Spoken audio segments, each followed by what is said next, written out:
ജനകൻ്റെ രാജധാനിയിൽ ധാരാളം സുഖലോലുപതകൾ അനുഭവിച്ച് അതിൻ്റെ പാരമ്യതയിലെത്തി എത്രയധികം തോഴിമാരാൽ ചുറ്റപ്പെട്ട് ഭൗതിക സ്ത്രീത്വത്തിൻ്റെ എല്ലാവിധ അനുഭൂതികളും അനുഭവിച്ച് കഴിഞ്ഞ സീത പെട്ടെന്ന് അയോധ്യയിലേക്ക് വരുമ്പോൾ വളരെയധികം മാറ്റത്തിന് വിധേയമാവുകയാണ്.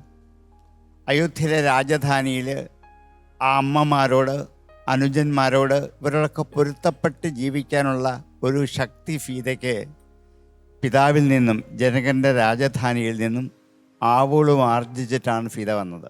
20 കൈയുള്ള 10 തലയുള്ള ലോകത്തിലുള്ള സകലത്തിനെയും ജയിക്കാൻ കെൽപ്പുള്ള രാവണൻ്റെ മുമ്പിൽ നിന്നുകൊണ്ട് ഒരു പുൽക്കുടി നുള്ളിയിട്ടിട്ട് ധൈര്യമായിട്ട് പറയാൻ ആ സീതയുടെ വീരത്വം സഹായിച്ചു എന്നുള്ളൊരു സത്യമാണ്. അതാണ് വാസ്തവത്തിൽ വീരഭാവത്തിൽ നമുക്ക് സീതയെ എപ്പോഴും കാണാൻ പറ്റുന്നത്. സീതയ്ക്കില്ലാത്ത ഈ വിഷമവും ദുഃഖവും ആർക്കാ ഉള്ളത്? നമുക്ക്.